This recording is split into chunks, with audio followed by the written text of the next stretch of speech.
Hey, what's up everybody? This is Swag On with Swagger Gaming, bringing you another World of Warcraft Battle for Azeroth beta first look video. Today we'll be looking at the Frost Death Knight. Please remember that everything in this video is from the beta test server and is subject to change. I will do my best to keep up with any changes made to the spec in the description and comment sections of this video. Frost Death Knights had a few spells and talents changed, including a few cool new talents added, but like most classes they still play very similarly to Legion. Wraithwalk was moved out of the spellbook and added into the talent tree, which is unfortunate due to the lack of mobility DKs had in Legion. Deathstrike now heals for 35% of damage taken over the last 5 seconds, up from 20. It still has a 10% of your max health minimum heal. Empowered Rune Weapon was changed to grant 15% haste and generate 1 rune and 5 runic power instantly, and every 5 seconds for the next 20 seconds, instead of just activating all of your runes. Icebound Fortitude had its damage reduction increased from 20 to 30%, and Remorseless Winter had its movement speed reduction nerfed from 50 to 20%. Pillar of Frost had its cooldown reduced from 1 minute to 45 seconds, but it only lasts 15 seconds now, down from 20. The strength bonus was reduced from 20 to 15%, but it now gives you an additional 1% strength buff per rune spent while Pillar of Frost is active. It also no longer grants immunity to external movement effects. Ray's ally now costs 30 runic power, up from 0, and the Dark Succor passive now heals for an additional 10% of max health instead of twice the normal Deathstrike healing. The Frost DK talent tree had a decent amount of movement, but several talents managed to escape with only slight tweaks. In Tier 1, Runic Attenuation was moved out, and Shattering Strikes was removed from the game. Icy Talons remains and was updated. It is now triggered by all runic power spending abilities, rather than just Frost Strike, but only gives a 5% attack speed bonus, down from 12%. Inexorable Assault was moved in and tweaked. It now no longer requires no enemies within 8 yards, and is now triggered by Obliterate and Frost Scythe rather than auto attacks. Cold Heart is a new talent in Tier 1 based on the Cold Heart legendary, and it gives you a stack of Cold Heart every 2 seconds that causes your next chains of ice to deal frost damage. This ability stacks up to 20 times. Tier 2 sees Freezing Fog removed from the talent tree, but both Murderous Efficiency and Horn of Winter remain. Murderous Efficiency was unchanged, and Horn of Winter now generates an extra 5 runic power, bringing it up to 25 in addition to the 2 runes. Runic Attenuation was moved in from Tier 1 and buffed to generate 3 runic power, up from 1. Tier 3 had all 3 talents moved out to other rows and replaced by Blinding Sleep from Tier 4 and 2 new talents.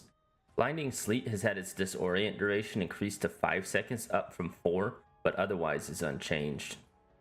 Death's Reach is the first new talent in this tier, and it increases the range of Death Grip by 10 yards.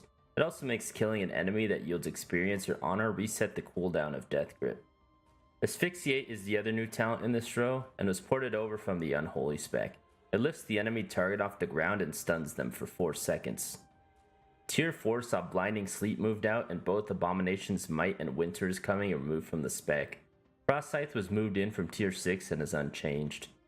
In addition to Frost Scythe, Avalanche and Frozen Pulse were both moved in from Tiers 3 and 6 respectively, and both were slightly tweaked.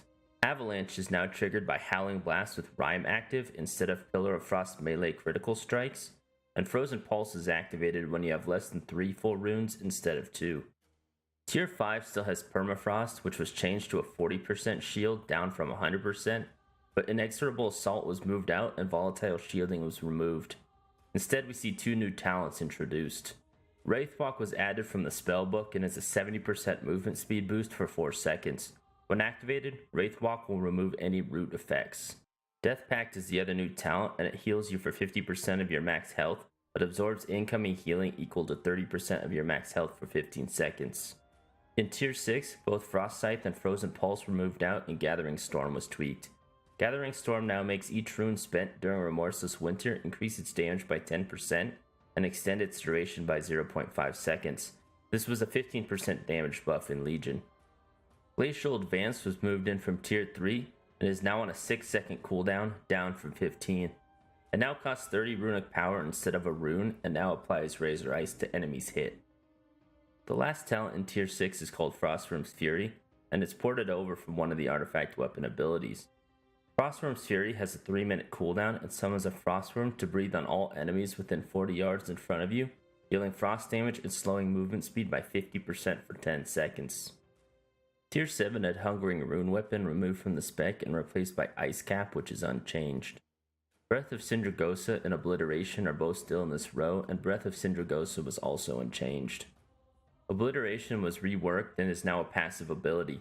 This makes your Frost Strike and Howling Blast always grant Killing Machine and have a 40% chance to generate a rune while Pillar of Frost is active.